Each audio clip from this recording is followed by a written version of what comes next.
Malam itu, angin Boyolali bertiup pelan, tapi menusuk tulang. Udara malamnya bukan cuma dingin, tapi juga aneh. Semacam hawa lembab yang bikin tengkuk serasa digelitik pelan. Jam di dinding pos jaga puskesmas menunjukkan pukul 11:12 menit. Nyaris tengah malam. Semua lampu ruangan di dalam gedung sudah dimatikan. Hanya tersisa cahaya kuning redup dari teras depan yang menyoroti papan nama puskesmas yang catnya mulai terkelupas. Seno duduk di kursi plastik sendirian. Di depannya, secangkir kopi hitam yang sudah dingin sejak setengah jam lalu. Malam itu dia baru seminggu kerja di puskesmas ini, menggantikan satpam lama yang katanya tiba-tiba berhenti. Tanpa pamit, tanpa alasan. Orang-orang cuma bilang, sejak kejadian kebakaran beberapa tahun lalu, puskesmas ini memang agak lain. Tapi Seno nggak percaya hal-hal begitu. Namanya juga orang baru. Kalau dibilang puskesmas angker, ya dia cuma ketawa. Namun, waktu hari pertama masuk kerja, kepala perawat sempat berpesan sesuatu yang sekarang terus terngiang di telinganya. Mas Seno, kalau nanti jaga malam dan dengar suara pasien dari ruang perawatan belakang, abaikan aja, ya. Ruang itu udah lama ditutup. Seno sempat heran, lalu nanya santai, "Loh, kenapa Bu? Emang rusak?" Perawat itu cuma menatapnya. Agak lama sebelum menjawab pelan, "Nggak rusak, tapi ada yang nggak bisa keluar dari situ." Seno waktu itu cuma tertawa kecil. "Maksudnya tikus ya Bu?" Perawat itu nggak jawab, hanya tersenyum hambar, lalu berbalik pergi. Dan sekarang, di malam yang sunyi itu, ucapan itu teringat jelas di kepalanya. Awalnya, semuanya biasa saja. Suara jangkrik dari halaman belakang, desiran angin dan tetes air dari talang yang bocor. Tapi beberapa menit kemudian, dari arah koridor belakang, tempat ruang melati berada, ruangan yang katanya ditutup itu, terdengar suara aneh. Seperti sesuatu yang berat digeser pelan. Seno menegakkan badan, kupingnya siaga. Ia pikir mungkin tikus besar, tapi suara itu terlalu berat. Seperti tempat tidur logam yang digeser di lantai. Dia bangkit dari kursinya, mengambil senter, dan berjalan pelan menyusuri lorong panjang. Lantai keramiknya lembab dan dingin. Bau obat-obatan dan antiseptik masih terasa kuat, bercampur dengan aroma kayu tua dan debu. Setiap langkahnya terdengar jelas. Dari kejauhan, pintu bertuliskan "Ruang Melati", tampak buram di bawah cahaya lampu kecil, warnanya kusam, dan di bagian atasnya tampak bekas gosong, seperti pernah terbakar. Seno berdiri di depan pintu itu, nafasnya pelan tapi berat. Tangan kirinya memegang senter, tangan kanannya menyentuh gagang pintu, dan saat itulah sesuatu terdengar dari dalam ruangan. Suara perempuan pelan tapi jelas. "Pak, tolong saya Pak." Seno tertegun. Jantungnya langsung berdetak lebih cepat. Dia nyorotkan senter ke arah celah pintu, tapi yang terlihat cuma gelap. "Siapa di dalam?" Suaranya bergetar. Nggak ada jawaban. Tapi tiba-tiba, tirai putih di dalam ruangan itu bergerak pelan, seperti tertiup angin. Padahal semua jendela di ruangan itu ditutup rapat. "Pak Satpam." Suara itu muncul lagi, kali ini lebih dekat. "Saya kedinginan." Seno mundur setengah langkah. Suaranya jelas tapi aneh. Serak seperti dari tenggorokan yang kering banget. "Bu, siapa Bu?" tanya Seno setengah gugup. Nggak ada balasan. Hanya suara kain yang bergesekan pelan. Dia buru-buru kembali ke pos depan. Duduk. berusaha menenangkan diri sambil mengatur napas. Paling tikus, paling angin, gumamnya pelan mencoba menenangkan diri sendiri. Tapi begitu dia mau mengambil ponsel di atas meja, suara itu terdengar lagi. Lebih jelas, lebih dekat. "Pak, tolong saya." Seno menoleh cepat ke arah koridor. Suara itu datang dari arah yang sama. Dia berdiri perlahan, senter di tangan kembali menyala. Tapi kali ini udara di sekitar terasa jauh lebih dingin. Nafasnya terlihat seperti asap tipis di udara.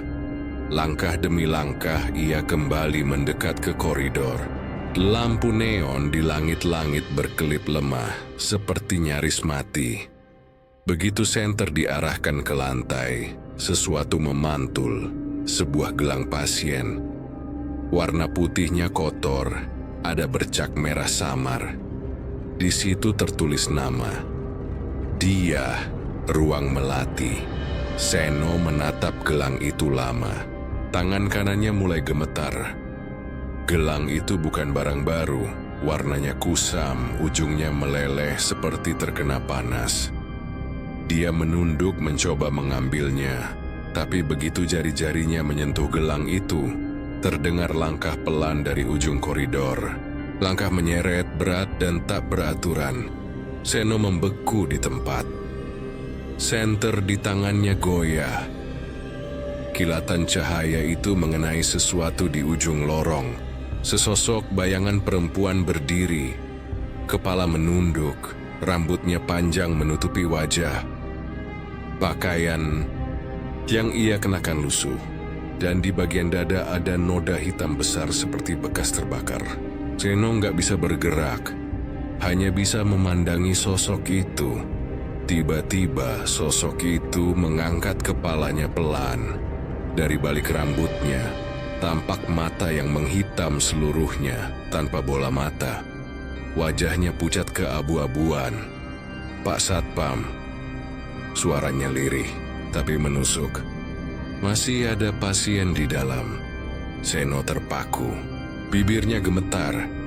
Ia mundur pelan, tapi sosok itu justru melangkah maju.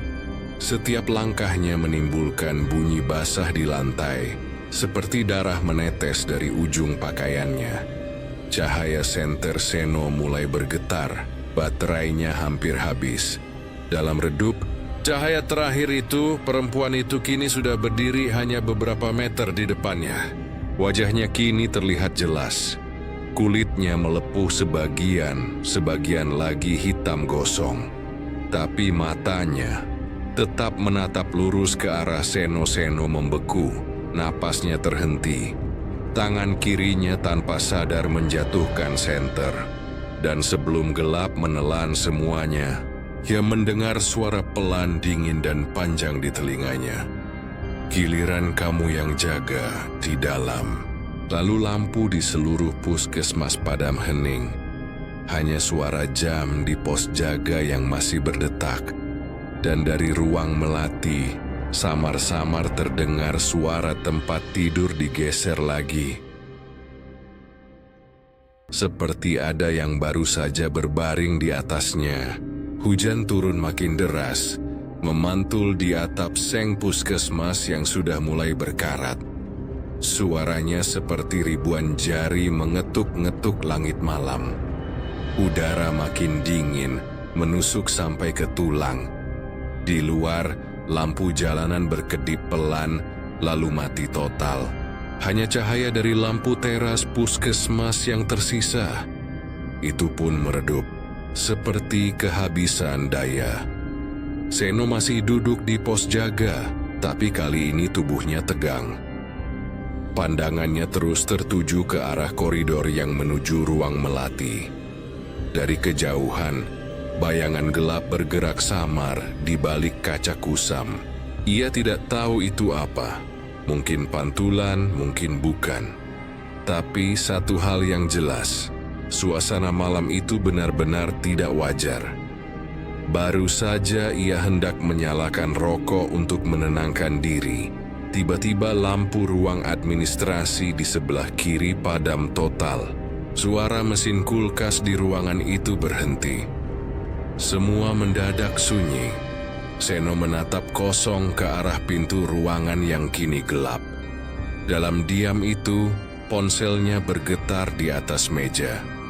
Ia menatap layarnya, nomor tidak dikenal.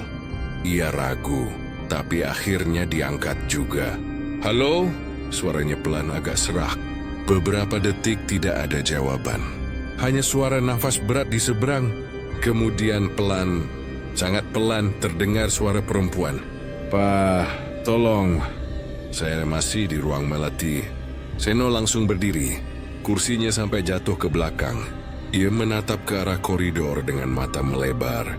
Di ujung lorong, pintu ruang Melati yang tadi tertutup kini terbuka sedikit. Ada cahaya samar di dalamnya, seperti nyala lampu infus.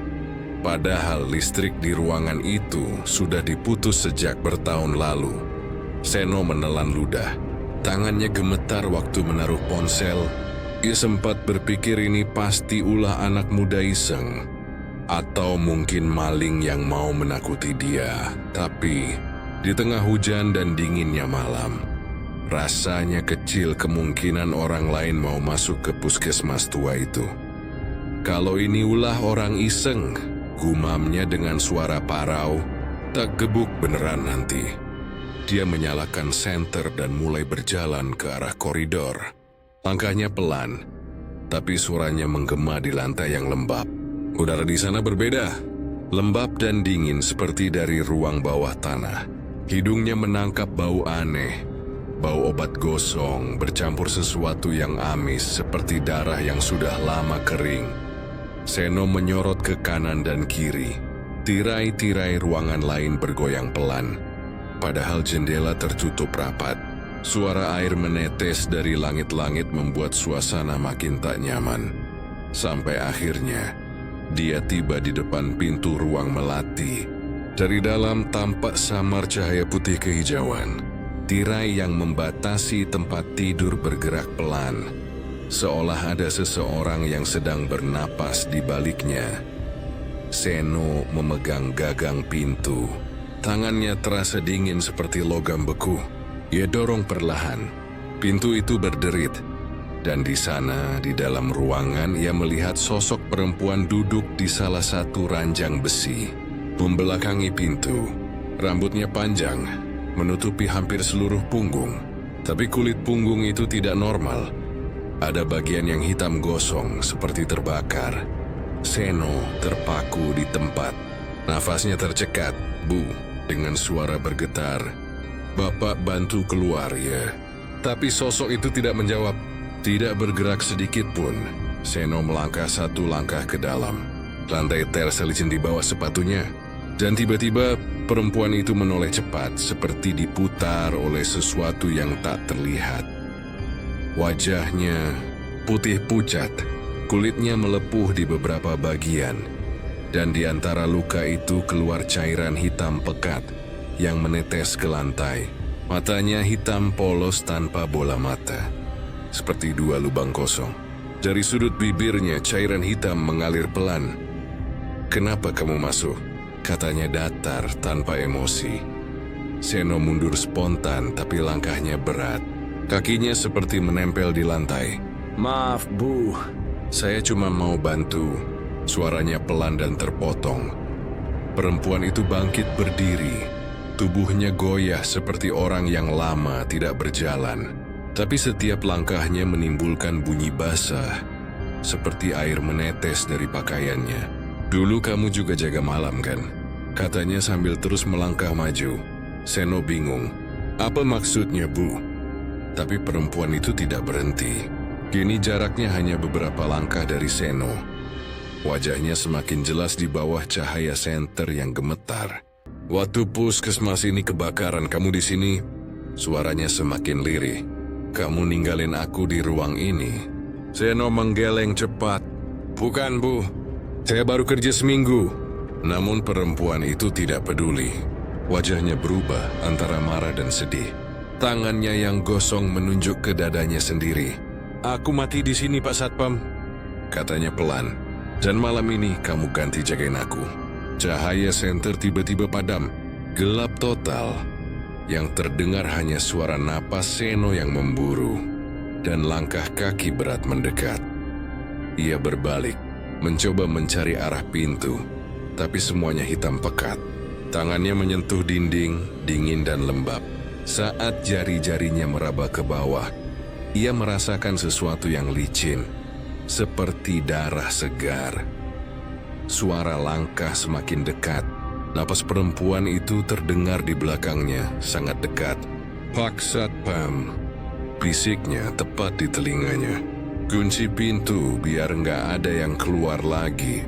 Seno menjerit dan mendorong pintu sekuat tenaga. Tapi pintu itu seolah terkunci dari dalam. Joey terus menekan, mengguncang, menendang. Sampai akhirnya pintu terbuka lebar. Ia terjatuh keluar, tersungkur di lantai koridor. Napasnya tersengal, keringat dingin membasahi wajahnya. Senter di tangannya mati total. Dia menatap ke belakang dengan mata membelalak. Pintu ruang melati sudah tertutup rapat lagi, seolah tidak pernah dibuka sama sekali. Tapi di antara celah pintu yang kecil itu, ia masih bisa melihat cahaya samar dari dalam, seperti nyala lampu infus yang berkelap pelan. Seno berlari kembali ke pos depan. Ia duduk di kursi dengan tubuh gemetar, mencoba berpikir rasional. Pasti cuma halusinasi, gumamnya lirih. Mungkin karena kurang tidur. Namun ketika ia menoleh ke meja, ponselnya bergetar lagi. Nomor yang sama. Dengan tangan bergetar, ia menjawab. Kali ini tidak ada suara, hanya bunyi napas. Pelan tapi terdengar sangat dekat, Pak. Jangan kunci ruang melati. Masih ada pasien yang belum keluar. Seno menjatuhkan ponselnya. Suara hujan di luar berubah jadi gemuruh yang menakutkan. Petir menyambar. Dan sesaat seluruh ruangan terang benderang. Dalam cahaya itu, Seno melihat pantulan kaca jendela pos jaga. Di belakang dirinya berdiri sosok perempuan dengan rambut panjang basah dan wajah terbakar separuh. Ia tersenyum samar. Petir berikutnya menyambar. Dan kali ini semua lampu puskesmas padam total. Di tengah gelap itu, hanya satu suara yang terdengar. Suara tempat tidur besi digeser pelan dari arah ruang melati.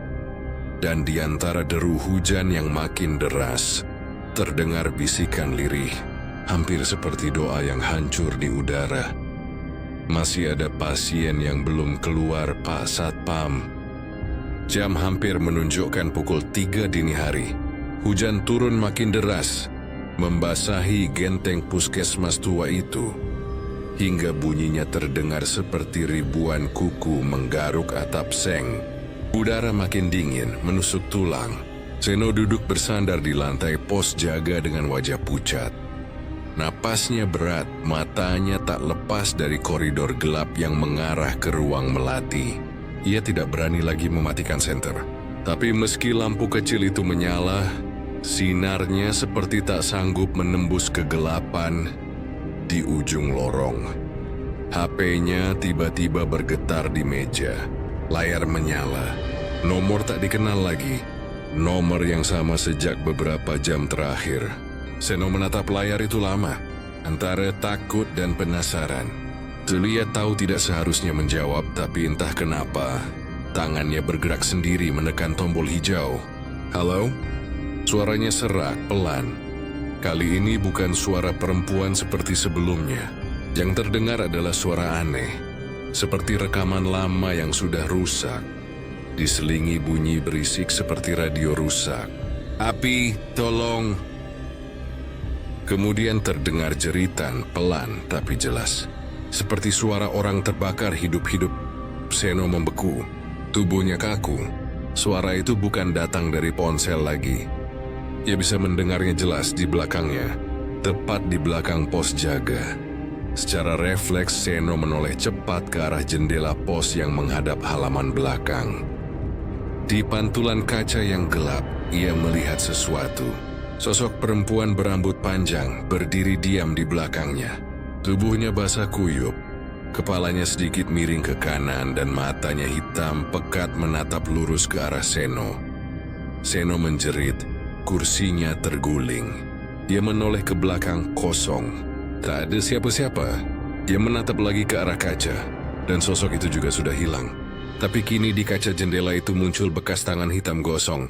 Sidik jarinya terbakar, meninggalkan jejak asap kecil yang berputar pelan sebelum padam sendiri. Seno mulai kehilangan napas. Tangannya gemetar waktu mencoba membuka pintu. Tapi pintu itu terasa berat, seperti ada yang menahan dari luar. Astagfirullah, gumamnya pelan. Suaranya nyaris tak terdengar. Tiba-tiba sirin puskesmas menyala keras, meraung panjang menembus hujan dan gelap malam. Suaranya memekakkan telinga. Lampu-lampu di seluruh gedung hidup mati tak beraturan, berkedip liar seperti lampu disko. Tapi yang membuat Seno hampir pingsan bukan itu. Dari arah koridor ruang melati, ia melihat pintu kayu itu terbuka lebar. Dan dari dalam sesuatu mulai keluar. Satu persatu sosok-sosok berpakaian pasien rumah sakit. Tubuh mereka gosong, sebagian masih membara di beberapa titik. Ada yang membawa botol infus. Ada yang masih memakai masker yang meleleh menempel di pipi. Langkah mereka lambat dan berat, tapi semuanya menuju ke arah yang sama. Ke arah pos jaga tempat Seno berdiri. Seno mundur, matanya tak lepas dari barisan itu. Mereka tidak bersuara, tapi dari tubuh-tubuh mereka terdengar suara renyah seperti kayu terbakar. Asap tipis naik dari kulit mereka. Bau daging terbakar memenuhi ruangan. Di antara mereka ada satu sosok yang paling depan. Perempuan itu, yang tadi dilihatnya di ruang melati. Rambutnya panjang basah. Wajahnya gosong tapi masih tampak samar-samar cantik di balik luka yang hangus. Ia berjalan pelan, menatap Seno dengan tatapan kosong namun menusuk. "Sekarang giliran kamu yang jaga kami, Pak Satpam," katanya lirih, tapi suaranya bergema di seluruh ruangan. Seno menjerit, membalikkan badan, lalu berlari keluar gedung sekuat tenaga. Langkahnya terburu-buru menabrak meja, menjatuhkan kursi, tapi dia tidak peduli. Yuri hanya ingin keluar. Begitu sampai di halaman depan, ia mencoba membuka pagar puskesmas. Tapi besi pagar itu tiba-tiba bergerak sendiri, menutup dengan suara keras. Seno menarik, menendang, memukul. Percuma. Pagar itu seperti dikunci dari luar, padahal dia sendirian di dalam. Hujan turun semakin deras. Petir menyambar di kejauhan. Seno memutar badan, dan jantungnya hampir berhenti berdetak. Perempuan itu kini berdiri hanya beberapa langkah darinya. Tubuhnya menunduk sedikit, rambutnya menutupi wajah. Tapi dari sela rambut itu, matanya yang hitam pekat terlihat menatap lurus ke arah Seno. Di belakangnya, barisan sosok-sosok pasien berdiri diam, berjejer, menatap dengan mata kosong yang sama. "Bapak," suaranya pelan gemetar tapi penuh dendam. "Jangan tinggalkan kami lagi." Seno menjerit kali ini sekuat-kuatnya. Suaranya menyatu dengan raungan sirin dan derasnya hujan. Yui mencoba berlari lagi tapi langkahnya berat. Kakinya seperti menapak lumpur yang tebal. Tubuhnya mulai terasa panas, seperti ada hawa api yang membakar dari bawah tanah. Dalam sekejap semua suara berhenti. Sirine mati. Lampu padam. Hujan berhenti menetes. Angin berhenti bertiup. Dunia tiba-tiba jadi hening total. Seperti terisap ke dalam kehampaan. Seno terdiam di tempat. Dia tak bisa bergerak, tak bisa bicara. Dan di hadapannya perempuan itu perlahan mengangkat tangannya yang gosong, menunjuk ke arah dada Seno. "Sekarang kamu di sini sama kami," bisiknya. Sekelip mata, pandangan Seno gelap total. Keesokan paginya, matahari muncul perlahan di balik kabut Boyolali yang lembab. Seorang warga yang lewat di depan puskesmas melihat pintu depan terbuka lebar. Ia memanggil-manggil tapi tak ada jawaban. Ketika beberapa warga lain datang, mereka menemukan pos jaga berantakan. Kursi terbalik, senter jatuh di lantai, dan cangkir kopi masih utuh di atas meja. Airnya sudah dingin, tapi Seno tidak ada. Yang mereka temukan hanya topi satpamnya yang gosong di lantai, tepat di depan koridor menuju ruang melati. Di sebelahnya, ada bekas jejak kaki hitam, seperti seseorang berjalan dengan kaki terbakar. Jejak itu mengarah masuk ke ruang melati dan berhenti di depan pintu yang terkunci rapat. Sejak malam itu, puskesmas Boyolali itu tak pernah lagi punya satpam malam. Warga sekitar menolak bekerja di sana. Mereka bilang, setiap malam Jumat Kliwon, suara sirin puskesmas akan berbunyi sendiri, meraung panjang di tengah malam tanpa listrik. Beberapa warga juga bersumpah, mereka pernah melihat cahaya lampu infus menyala dari jendela ruang melati. Dan kadang kalau engkau berjalan lewat puskesmas itu di tengah malam, kau akan mendengar suara perempuan memanggil pelan dari dalam gedung, "Pak Satpam." Giliran jaga, ya. Cerita ini mungkin hanya kisah, tapi sampai hari ini, ruang melati masih ditutup rapat. Cat pintunya sudah mengelupas, tapi tidak ada yang berani menyentuhnya. Petugas kesehatan yang baru hanya disuruh jaga siang. Begitu matahari tenggelam, semua pergi. Tak ada yang berani menengok ke arah koridor belakang, karena, katanya, di dalam sana masih ada pasien yang menunggu penjaganya datang kembali. Dan siapapun yang mendengar suara panggilan dari ruang melati di malam hari akan jadi satpam